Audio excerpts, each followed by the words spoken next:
নহিমিয়াই নোখোজাকৈয়েই ৰজাই সুধিছে, তোমাক কি লাগে কোৱা? তেতিয়া তাত এটা বৰ সুন্দৰ কথা হয়। কি জানেনে বাৰু?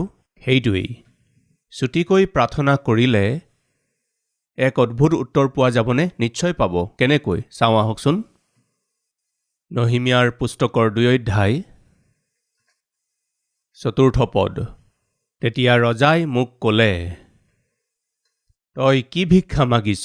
তেওঁ একো খোজা নাছিল, কেৱল এক্সপ্ৰেছ কৰিছিল। তেওঁৰ যি আন্তৰিক বেদনা আছিল তাৰ কাৰণহে কৈছিল। ৰজাক একো বিচৰা নাছিল। ৰজা নিজেই আগবাঢ়ি আহি সুধিছিল, তোমাক কি লাগে নহিমিয়া? অনুগ্ৰহ কৰি মন কৰিব, নহিমিয়া সিদ্ধ, বিশ্বাসযোগ্য, আত্মিক লোক। তেওঁ যেতিয়া কষ্ট পাইছিল, ৰজাই তেওঁক সুধিছিল, নহিমিয়া তোমাক কি লাগে কোৱা? তুমি মন মাৰি থকাটো মই চাব নোৱাৰোঁ। কেনে সুন্দৰ কথা। তোমাক কি লাগে কোৱা? তোমাক কি লাগে বুলি ৰজাই সোধাত নহিমিয়াই কি কৰিলে জানেনে? বাইবেলত সুন্দৰকৈ আছে। তেতিয়া ৰজাই মোক ক'লে, তই কি ভিক্ষা মাগিছ? তাতে মই স্বৰ্গৰ ঈশ্বৰৰ আগত প্ৰাৰ্থনা কৰি ৰজাক ক'লোঁ। ইয়াত যে প্ৰাৰ্থনা কৰি বুলি কৈছে, মহাৰাজ ৰ'বচোন, মই আধা ঘণ্টামান প্ৰাৰ্থনা কৰি আহোঁ, এই বুলি কৈছিল নেকি বাৰু? মই প্ৰাৰ্থনা কৰি 1 ঘণ্টাৰ পিছত আহি আছোঁ মহাৰাজ, এই বুলি কৈছিল নেকি বাৰু? নহয়, ৰজা সন্মুখতে আছিল। তোমাক কি লাগে কোৱা বুলি কৈছিল। নহিমিয়াই, প্ৰভু উত্তৰ দিয়ক, মোক জ্ঞান দিয়ক। তেওঁ কি প্ৰাৰ্থনা কৰিছিল নাজানো, কিন্তু চুটিকৈ প্ৰাৰ্থনা কৰিছিল। মুহূৰ্ততে প্ৰাৰ্থনা কৰিলে, মুহূৰ্ততে ঈশ্বৰক প্ৰাৰ্থনা কৰিলে। তেওঁ কি প্ৰাৰ্থনা কৰিলে নাজানো, কিন্তু ৰজাৰ আগতেই তেওঁ প্ৰাৰ্থনা কৰিলে। মহাৰাজ 1 মিনিট ৰ'ব।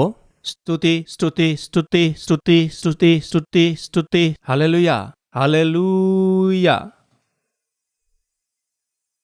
এইদৰে প্ৰাৰ্থনা কৰাটো ভুল বুলি মই নকওঁ, তথাপি এইদৰে কিয় কৈছোঁ? কিয় এইদৰে কৈছোঁ? স্তুতি কৰাটো ভুল নহয়, ধন্যবাদ দিয়াটো ভুল নহয়, গীত গান কৰাটো ভুল নহয়, কিন্তু ঈশ্বৰক ধন্যবাদ দিয়াৰ প্ৰক্ৰিয়াটোত অভ্যাসগত হিচাপে এই শব্দবোৰ ব্যৱহাৰ কৰাটো ভুল কথা। এইবোৰ মুখস্থমতা শব্দ নহয়। বাইকখন ষ্টাৰ্ট কৰিবলৈ হ'লে ভৰিৰে ডিগ্গু ডিগ্গু ডিগ্গু ডিগ্গু জোৰকৈ মাৰে। এনেকৈ মাৰি মাৰি মাৰি জোৰকৈ মাৰে, তেতিয়াহে ষ্টাৰ্ট হয়। কিছুমানৰ ষ্টাৰ্টিং প্ৰব্লেম থাকে। প্ৰাৰ্থনা ষ্টাৰ্ট কৰিবলৈ হ'লে এয়া আৰম্ভ হয়। অনুগ্ৰহ কৰি মন কৰিব, নহিমিয়া যেতিয়া ৰজাৰ ওচৰত আছিল, তোমাক কি লাগে কোৱা? স্বৰ্গৰ ঈশ্বৰৰ আগত প্ৰাৰ্থনা কৰি মনতে প্ৰাৰ্থনা কৰিলে, মুহূৰ্ততে প্ৰাৰ্থনা কৰিলে। মুহূৰ্ততে কৰা তেওঁৰ প্ৰাৰ্থনা ঈশ্বৰে শুনিলে, আৰু লগে লগে ঈশ্বৰে তেওঁৰ প্ৰাৰ্থনাৰ উত্তৰ দিলে। সকলোবোৰ মুহূৰ্ততে হৈ গ'ল। মুহূৰ্ততে প্ৰাৰ্থনা কৰা হ'ল, ঈশ্বৰে মুহূৰ্ততে উত্তৰো দি দিলে। মুহূৰ্ততে তেওঁৰ প্ৰাৰ্থনা শুনা গ'ল। মুহূৰ্ততে নহিমিয়াই প্ৰাৰ্থনাৰ উত্তৰ পালে। তাৰপিছত কি হ'ল? তেওঁ ৰজাক ক'লে, যদি মহাৰাজে ভাল দেখে আৰু আপোনাৰ এই বন্দীয়ে যদি আপোনাৰ দৃষ্টিত অনুগ্ৰহ পাওঁ, তেন্তে আপুনি মোক জিহুদালৈ, মোৰ ওপৰ পিতৃবিলাকৰ মৈদামৰ নগৰলৈ পঠাই দিয়ক। মই তাক পুনৰাই সাজিম। তেতিয়া ৰজাই মোক সুধিলে, সেই সময়ত ৰাণী তেওঁৰ ওচৰত বহি আছিল, তই কিমান দিনৰ নিমিত্তে যাবি আৰু কেতিয়া উলটি আহিবি? সুধিলে, নহিমিয়া মই তোমাক ছুটি দিম, কিন্তু এটা কথা। কি মহাৰাজ? ঘূৰি কেতিয়া আহিবা? কি কৈছে? ঘূৰি কেতিয়া আহিবা? ক'বলৈ গ'লে এয়াহে আচল আৰু সঠিক চাকৰি। এয়াহে আচল আৰু সঠিক কৌশলতাপূৰ্ণ কাৰ্যনিপুণতা। নহিমিয়া তোমাক ছুটি দিম, কিন্তু তুমি কেতিয়া আহিবা? প্ৰায়েই মোৰ আগত আমাৰ পৰিচৰ্যাত কাৰ্য কৰি থকা লোকসকলে ছুটিৰ বাবে আবেদন জনায়। এইদৰে ছুটিৰ আবেদন কৰি 3 দিন 4 দিন ছুটি বিচাৰিলে মই কওঁ, কিয় 3-4 দিন ছুটি লাগে? আপোনাৰ দৰে কাম কৰি থকা বিশ্বাসযোগ্য পৰিশ্ৰমী লোক 3-4 দিন ছুটি ল'লে অসুবিধা হ'ব নহয়? এইদৰে প্ৰায়েই ক'বলগীয়া হয়। আপুনি চিন্তা নকৰিব, মোক এসপ্তাহৰ ছুটি দিয়ক বুলি ক'লে মালিকে যদি কয়, এসপ্তাহ কিয়, 2 সপ্তাহ লোৱা। 2 সপ্তাহ ছুটি লৈ শান্তিৰে ঘৰলৈ গৈ সকলোবোৰ কাম শেষ কৰি আহিব পাৰিবা নহয়? এইদৰে কোৱাৰ অৰ্থ হৈছে তুমি ইয়াৰ পৰা গ'লেও একো হানি নহয়। মই সুধিব খুজিছোঁ ভাই ভনীসকল, আপুনি য'ত চাকৰি কৰে তালৈ গৈ ছুটিৰ বাবে আবেদন কৰিলে তাৰ প্ৰতি তেওঁলোকৰ প্ৰতিক্ৰিয়া কেনেকুৱা? সোনকালে আহিবানে? শীঘ্ৰে আহিবানে? আপোনাৰ দৰে কৰ্মচাৰীয়ে 4-5 দিন ছুটি ল'লে কোম্পানীৰ কাৰণে অসুবিধা হ'ব। সোনকালে আহিব। আমি তেনেকুৱা কৰ্মচাৰী হ'লে যে কিমান ভাল, এইদৰে আমি পৰিচৰ্যা কৰিব পাৰিলে যে কিমান ভাল। যোৱা বোপা যোৱা, আকৌ অহাৰ কথা চিন্তা নকৰিবা, তাতেই থাকিবা, যোৱা। এইদৰে ক'বলগীয়া মানুহো আছে। আমাৰ মাজত তেনেকুৱা আছে নেকি? ছুটি লোৱাৰ পিছত আকৌ ল'বনে নল'ব, ছুটি লোৱাৰ পাছত আকৌ কামলৈ আহিব দিবনে নাই, এইদৰে ভয়ে ভয়ে ছুটি লোৱা মানুহ কোনোবা আছে নেকি? সাৱধান, সেয়া ভাল কৰ্মচাৰীৰ লক্ষণ নহয় বা সেয়া ভাল পদ্ধতি নহয়। নহিমিয়া, তোমাক ছুটি দিম, কিন্তু তোমাৰ পৰা এটা উত্তৰ লাগে। কি মহাৰাজ, কেতিয়া আহিবা? ইয়াৰ অৰ্থ হৈছে তোমাক মোক লাগে। তোমাৰ নিচিনা ব্যক্তি মোক লাগে। যিদিনা প্ৰিয় ভাই ভনীসকল আপুনি চাকৰি কৰা ঠাইত আপোনাক দেখি বিষয়াই ক'ব লাগে, আপোনাৰ দৰে ব্যক্তি লাগে, আপোনাৰ দৰে কৰ্মচাৰী এই বেংকত, এই হস্পিটালত লাগে, এই কোম্পানীত লাগে, আপোনাৰ দৰে নিখুঁতভাৱে বিশ্বাসযোগ্যতাৰে কাম কৰা লোক লাগে। আপুনি ছুটি লোৱাৰ কাৰণে মোৰ বৰ ভয় লাগিছে। এই কাম পূৰা কোনে কৰিব? এই দায়িত্ব পূৰা কোনে ল'ব? ইয়াকেহে ঈশ্বৰে বিচাৰে। আমি য'তেই কাম নকৰোঁ কিয় কৌশলতাৰে নিপুণ হৈ থাকিব লাগে। পৰিচৰ্যা হ'ব পাৰে, চাকৰি হ'ব পাৰে, ব্যৱসায় হ'ব পাৰে, পৰিয়াল এটাত থকা কোনো দায়িত্ব হ'ব পাৰে। যিয়েই হওক নিপুণতাৰে থাকিব লাগে। কেতিয়া আহিবা? এই বুলি সুধিলে তাৰ পিছত কি হ'ল জানেনে? সেইদিনা ৰজাৰ পৰা নহিমিয়াই যি বিচাৰিছিল সেই সকলোকে তেওঁ দি দিলে। ইমানেই নহয়, নহিমিয়া, তুমি এটা অদ্ভুত কাম কৰিবলৈ গৈ আছা। নগৰখন নিৰ্মাণ কৰিবলৈ গৈ আছা। একো অধিকাৰ নোহোৱাকৈ তুমি গ'লে, একো ছিকিউৰিটি নোহোৱাকৈ তুমি গ'লে, যদি তোমাৰ কিবা হৈ যায়? ৰ'বা নহিমিয়া, মই তোমাক এজন অধিকাৰী হিচাপে তোমাক ছিকিউৰিটি দি পঠাম। চাওঁ আহকচোন। 7 পদ। মই ৰজাক আৰু ক'লোঁ, যদি মহাৰাজে ভাল দেখে তেন্তে মই জিহুদা দেশ নাপাওঁ, মানে নদীৰ সিপাৰে থকা দেশাধ্যক্ষবিলাকে যেন মোৰ যাত্ৰাত সহায় কৰে, এই নিমিত্তে তেওঁবিলাকলৈ পত্ৰ দিয়ক। আৰু গৃহ সম্বন্ধীয় কোঠৰ দুৱাৰৰ চৌকাঠৰ, নগৰৰ গড়ৰ আৰু মই যি ঘৰত সোমাম তাৰ নিমিত্তে মোক কাঠ দিবলৈ ৰজাৰ কাঠনিৰখীয়া আছফলৈ এখন পত্ৰ দিয়ক। তাতে মোৰ ওপৰত মোৰ ঈশ্বৰৰ মংগলময় হাত থকাত ৰজাই মোক সেই সকলোকে দিলে। পাছে মই নদীৰ ইপাৰে থকা দেশাধ্যক্ষবিলাকৰ ওচৰ পাই ৰজাৰ পত্ৰবোৰ তেওঁবিলাকক দিলোঁ। ৰজাই মোৰ লগত সেনাপতি আৰু অশ্বাৰোহী পঠাইছিল, তেওঁক ছিকিউৰিটি প্ৰদান কৰিছিল। তাৰ পাছত আপুনি সাৱধানতাৰে মন কৰিলে দেখিব ৰজাই নহিমিয়াক গোটেই অঞ্চলটোৰেই গৱৰ্ণৰ হিচাপে নিযুক্ত কৰিলে। গৱৰ্ণৰ হিচাপে তেওঁক নিযুক্ত কৰি তেওঁক সম্পূৰ্ণ অধিকাৰ দি এতিয়া নগৰখন নিৰ্মাণ কৰাগৈ বুলি পঠালে। এই সকলো কেনেকৈ সম্ভৱ হ'ল জানেনে? তেওঁ পাণপাত্ৰ ধৰোতাহে আছিল। পাণপাত্ৰ ধৰোতা আছিল, কিন্তু কি স্তৰলৈ গৈ পালে জানেনে? তেওঁ গৱৰ্ণৰ হৈ গ'ল। সেয়া কেনেকৈ হ'ল জানেনে? তেওঁ নিজৰ কাম বিশ্বস্ততাৰে কৰিছিল, সিদ্ধতাৰে কৰিছিল, হাঁহি ধেমালিৰ মাজেৰে কৰিছিল। আজি আমাৰ মাজত বহুতো ক্ৰন্দন কৰি থকা লোক আছে। স্বীকাৰ কৰিবনে? কন্দনামুৱা। চাকৰি কৰা বুলি ক'লে কান্দে, কিবা কাম কৰিবলৈ দায়িত্ব দিলে কান্দে, ঘৰত কান্দে, পৰিচৰ্যাত কান্দে, চাকৰিৰ স্থানত কান্দে, পঢ়িবলৈ ক'লে কান্দে। আজি বহুতো লোকে কান্দি থাকে। মন দি শুনিব, এই কান্দি থকা লোকসকলৰ কেতিয়াও শুধৰণি নহ'ব। সলনি নহ'লে তেওঁলোকে উন্নতি কৰিব নোৱাৰিব। কান্দি কান্দিয়েই সময় পাৰ হৈ যায়। নাকান্দিব। যদি কান্দিবলৈকে বিচাৰিছে, ঈশ্বৰৰ যি ইচ্ছা সেই বিষয়ত কান্দক। যদি দুখ লাগিছে তেন্তে সেয়া ঈশ্বৰৰ উদ্দেশ্যসমূহৰ অনুকূলে দুখ লাগিব লাগে। আত্মাৰ কাৰণে কৰা দুখে মন পালটনৰ কাৰ্য সিদ্ধ কৰে। সাংসাৰিক বিষয়বোৰৰ দুখে মানুহক হেঁচা মাৰি ধৰে, তললৈ নমায়। আমি দেখিবলৈ পাইছোঁ ৰুথে বৰ সুন্দৰকৈ নিজৰ কাম কৰি গৈ থকা অৱস্থাত বুৱজ আহিল। সেইজনী কাৰ ছোৱালী? মালিক, মই দেখিছোঁ ৰাতিপুৱাৰে পৰাই তাই গধূলিলৈকে থোক বুটলি এতিয়াহে আৰাম কৰিছে। তাইৰ মূৰ তলৰ পৰা ওপৰলৈ উঠাই নাই, কাষৰজনীৰ ওচৰলৈকো যোৱা নাই। তাই নিজৰ কামতেই অকল লাগি থাকিল। তাই নয়মীৰ বোৱাৰী ৰুথ। তেওঁ সেই ৰিপৰ্ট, সেই কথা শুনাৰ পাছত কি হ'ল জানেনে? বুৱজে তাইক মাতি ক'লে, আইটি, এইফালে আহা। হয় মহোদয়, তুমি আৰু বেলেগৰ পথাৰলৈ গৈ বুটলিব নালাগে। তুমি আৰু আনৰ পথাৰলৈ যাবৰ প্ৰয়োজন নাই। তুমি আৰু মানুহৰ দয়া আৰু কৃপাৰ ওপৰত নিৰ্ভৰ কৰিব নালাগে। তোমাৰ যিমান প্ৰয়োজন সিমান থোক ইয়াৰ পৰাই বুটলা। ইমানেই নহয়, মোৰ সেৱকে তুলি অনা পানী তুমি পান কৰিবা। ইমানেই নহয়, এইফালে আহাচোন। কি মালিক, লোৱা, পিঠা খোৱা। পিঠা দিলে। ইমানেই নহয়, তুমি খোৱা, তোমাৰ লগতে তোমাৰ শাহুৰ কাৰণেও নিয়া, এই বুলি কৈ পিঠা দিলে। এই সকলো দেখি ৰুথে মূৰ দুৱাই ক'লে, মালিক, মই কিহৰনো যোগ্য? এইবোৰৰ কাৰণ কি দেখিনো মোক ইমান মৰম কৰি মোক এই স্থায়ী কাম দিলে? সেয়া স্থায়ী কাম আছিল। ইফালে সিফালে নিবিচাৰিবা আইটি।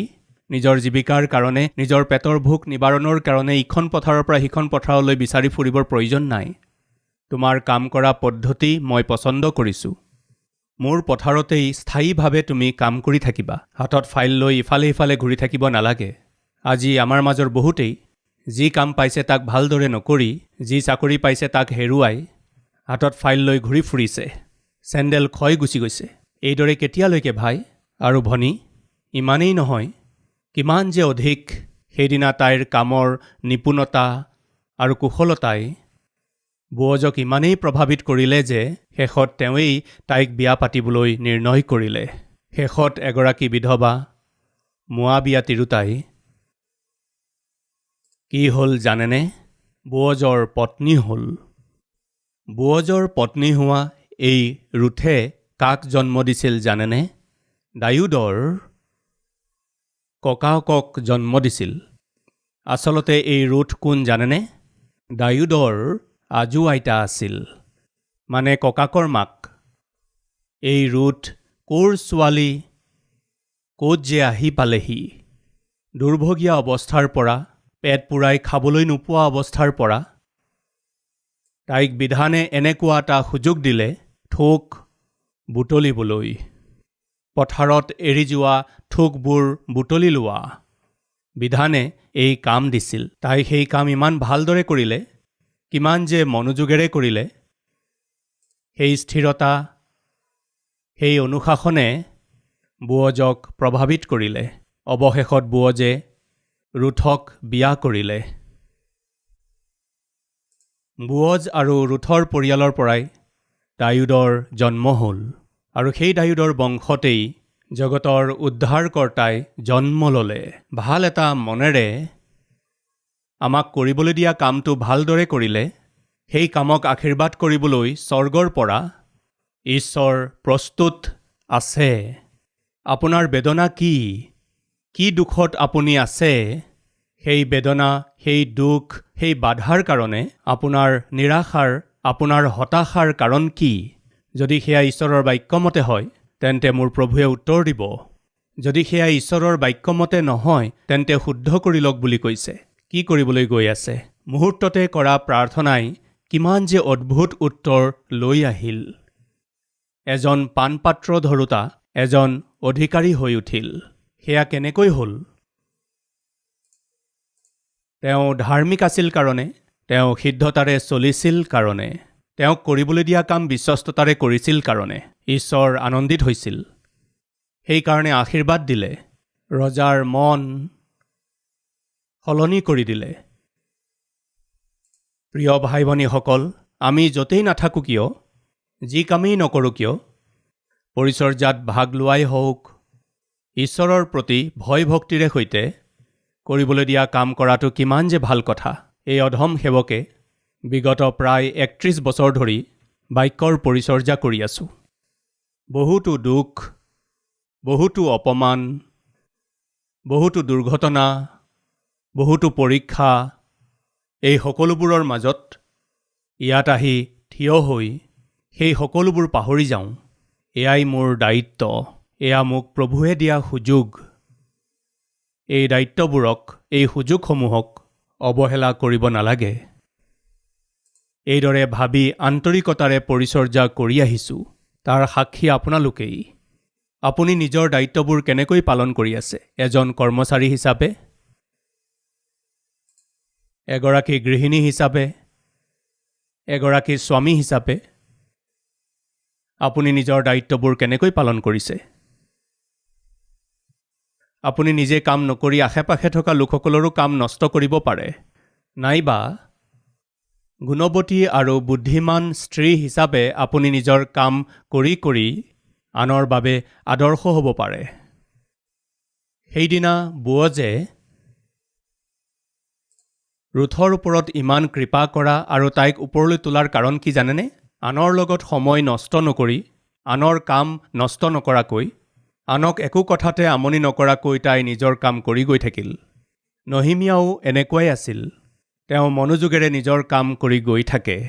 আনৰ সৈতে তেওঁৰ একো হেমগেম নাছিল। তেওঁক যি কাম কৰিবলৈ দিয়া হয় তাক বৰ শান্তিৰে কৰে। আমাৰ মাজৰ বহুতেই তেওঁলোকক দিয়া দায়িত্ববোৰত শান্তি ক'ত আছে? তেওঁলোকে কৰা কামত শান্তি ক'ত আছে? মনত শান্তি থাকিলে মুখমণ্ডলতো শান্তি থাকিব। ক'ত আছে? মনত। পাপ থাকিলে, ক্ৰোধ থাকিলে, বিদ্বেষ থাকিলে, কোপ থাকিলে, আৱেগ থাকিলে বা শয়তান থাকিলে স্পষ্ট আপোনাৰ মুখমণ্ডলত প্ৰকাশিত হ'ব। প্ৰিয় ভাই ভনীসকল, অন্তত এতিয়াৰ পৰা আপোনাৰ আশে-পাশে থকা লোকে আপোনাত শান্তি দেখিব লাগে। তেওঁলোকে ক'ব লাগিব, এওঁ সদায় শান্তিত থাকে, সদায় বৰ শান্তিৰে থাকে, তেওঁৰ মুখত সদায় এটা মিচিকিয়া হাঁহি থাকে, তেওঁ সদায় আত্মিকতাৰে জীৱন যাপন কৰে, পবিত্ৰতাৰে থাকে, পবিত্ৰ জীৱন যাপন কৰে। তেওঁ সদায় কামতেই থাকে, সদায় কাম কৰি ব্যস্ত হৈ থাকে। ওচৰত থকাজনক, আনক নষ্ট কৰা কামত নহিমিয়া কেতিয়াও নাছিল, ৰুথো নাছিল। প্ৰিয় ভাই ভনীসকল, আমি নিজ নিজ কাম কৰি আগবাঢ়িম, নিজ নিজ পৰিচৰ্যা কৰি আগবাঢ়ি গৈ থাকিম। ঈশ্বৰে সেইদৰে দেখিব লাগে, আমাক আশীৰ্বাদ দিব লাগে। কিন্তু সেইদিনা ৰজাই তুমি কেতিয়া ঘূৰি আহিবা বুলি সুধিছিল। তেওঁ যেতিয়ালৈকে উত্তৰ দিয়া নাছিল, ৰজাই নহিমিয়াক যাবলৈ দিয়া নাছিল। তুমি ঘূৰি আহিব লাগিব নহিমিয়া, নহিমিয়া তোমাক লাগিবই আমাক। এইদৰে আপোনাৰ বিষয়ে কাষৰ লোকে ক'ব লাগিব। আজি আমাৰ বহুতকেই তুমি গ'লেই ভাল বুলি কোৱা অৱস্থাত আছে। এইদৰে নাথাকিব। কিছুমান স্বামীয়ে পত্নী মৰি গ'লেই ভাল বুলি ভাবে আৰু কিছুমান পত্নীয়ে স্বামী মৰি গ'লেই ভাল বুলি ভাবে, ঝঞ্ঝট শেষ হৈ যাব বুলি ভাবে। এনেকুৱা ধৰণৰ মনোভাৱ প্ৰকাশ কৰা, এনেকুৱা ধৰণৰ মনোভাৱ মনত ৰখা, মই সুধিছোঁ, সেয়া উচিত নে? আপোনাৰ যে দুখ, বেদনা আৰু চিন্তা আছে, তাৰ কাৰণ কি? এবাৰ ভাবকচোন। সেইদিনা নহিমিয়াৰ দুখৰ কাৰণ এটা আত্মিক বিষয় আছিল। সেয়া ঈশ্বৰৰ ইচ্ছা অনুসৰি হোৱা দুখ আছিল। আপোনাৰ বেয়া মনোবাঞ্ছা পূৰ্ণ হ'ল, যিদৰে ভাবিছিল তেনেদৰে নহ'ল, নিজৰ মনৰ মতে হোৱা নাই, যি কিনিব লাগিছিল সেয়া কিনিব পৰা নাই কাৰণে, সেই ঘৰটো মই ল'ব নোৱাৰিলোঁ, সেই গাড়ীখন মই পাব নোৱাৰিলোঁ। এনেকুৱা দুখ আৰু এনেকুৱা বেদনাই শুনক আৰু অধিক দুখ আৰু অধিক ক্লেশৰ উৎপন্ন কৰে। শাৰীৰিক সম্বন্ধীয় দুখ কোনো কামৰ নহয়। আত্মা বিষয়ক দুখহে আশীৰ্বাদ। প্ৰভুক সুধিম, যেতিয়াই মই দুখত পৰোঁ, যেতিয়াই মই বাধাত পৰোঁ, প্ৰভু এনেকুৱা আত্মিক দুখ মোক প্ৰদান কৰক। শাৰীৰিক সম্বন্ধীয় দুখ মোক নালাগে পিতা। সেইবোৰে চিন্তাহে বঢ়ায়, সেইবোৰে ক্ৰোধ উৎপন্ন কৰে, সেইবোৰে বেমাৰী কৰি পেলায়, সেইবোৰে অপমানত পেলায়, সেইবোৰে সকলোকে দূৰ কৰি দিয়ে। নালাগে পিতা, শাৰীৰিক সম্বন্ধীয় দুখ মোক নালাগে পিতা, আত্মা সম্বন্ধীয় দুখহে মোক লাগে।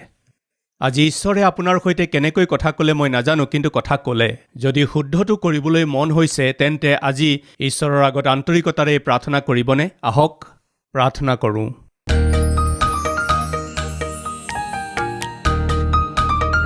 মহান পবিত্ৰ প্ৰেমময় পিতৃ ঈশ্বৰ, বৰ পোনপটীয়া আৰু স্পষ্টকৈ আপোনাৰ বাক্যেৰে আমাক কথা ক'লে। আমাক কৰিবলৈ দিয়া কামবোৰ পৰিশ্ৰমেৰে কৰিলে, যেনেকৈ ৰুথে নিজৰ কাম ভালদৰে কৰি যোৱাৰ কাৰণে সেই গোটেই খেতিপথাৰৰ মালিক যি বুৱজ তেওঁৰ পত্নী হ'বলৈ পালে। যিখন পথাৰত তেওঁ থোক বুটলিছিল সেই পথাৰখনৰেই পিতা মালিকনী হৈ গ'ল। আপুনি বৰ বিশ্বাসযোগ্য ঈশ্বৰ পিতা। বিশ্বস্ততাৰে পাণপাত্ৰ ধৰোতা কাম কৰা নহিমীয়া গৱৰ্ণৰ হিচাপে উচ্চ পদ তেওঁ লাভ কৰিলে। যাৰ কোনো সহায় নাছিল সেই ৰুথ বৰ বিশ্বস্ততাৰে সৈতে জীয়াই থকাৰ কাৰণে বৈতলেহেমৰেই আটাইতকৈ ধনী ব্যক্তিজনৰ তেওঁ পত্নী হ'ল। ইতিহাসত তেওঁৰ নাম অন্তৰ্ভুক্ত হ'ল। তেওঁ দায়ুদৰ আজু আইতা হ'ব পাৰিলে। যীশুখ্ৰীষ্টৰ জন্মৰ বংশাৱলীত তেওঁৰ নাম লিখা হ'ল পিতা। আমি যিমান সৰু কাম কৰিলেও আপুনি তাক চাই আছে। আমি যি পৰিস্থিতিতেই থাকোঁ, যি দায়িত্বতেই থাকোঁ, আপুনি চাই আছে পিতা। যি অলপ বিষয়ত বিশ্বাসী নহয়, তেওঁ অধিকতো বিশ্বাসী নহয় বুলি কৈ আপুনি আমাক কৰিবলৈ দিয়া সৰু সৰু কামবোৰ আমি নকৰিলে ডাঙৰ কাম কৰাটো আমাৰ বাবে সম্ভৱ নহয়। আজি আপুনি দিয়া বাৰ্তাৰ জৰিয়তে আমাক স্পষ্টকৈ কৈছে, নহিমীয়াৰ মন আপুনি বুজি পালে কাৰণে, তেওঁ কৰা কাৰ্যবোৰ আপোনাৰ ইচ্ছা অনুসৰি হয় কাৰণে, তেওঁৰ হৃদয়ৰ বেজাৰ বাক্য অনুসৰি হয় কাৰণে, তেওঁ একেবাৰে সৰু প্ৰাৰ্থনা কৰোঁতেও ইমান মহান উত্তৰ দিলে পিতা। ইমান সমৃদ্ধি আৰু ইমান প্ৰচুৰতাৰে উত্তৰ দিলে। এনেকুৱা আত্মিকতা আমাকো দিয়ক। নহিমীয়াৰ মন আপুনি বুজি পালে কাৰণে, তেওঁ কৰা কাৰ্যবোৰ আপোনাৰ ইচ্ছা অনুসৰি হয় কাৰণে, তেওঁৰ হৃদয়ৰ বেজাৰ বাক্য অনুসৰি হয় কাৰণে, তেওঁ একেবাৰে সৰু প্ৰাৰ্থনা কৰোঁতেও ইমান মহান উত্তৰ দিলে পিতা। ইমান সমৃদ্ধি আৰু ইমান প্ৰচুৰতাৰে উত্তৰ দিলে। এনেকুৱা আত্মিকতা আমাকো দিয়ক। এনেকুৱা জীৱন আমাকো দিয়ক। যীশু খ্ৰীষ্টৰ নামত মাগিছোঁ পিতা, আমেন। हमारा address Calvary, post box number 30, Kukatpally, Hyderabad 72।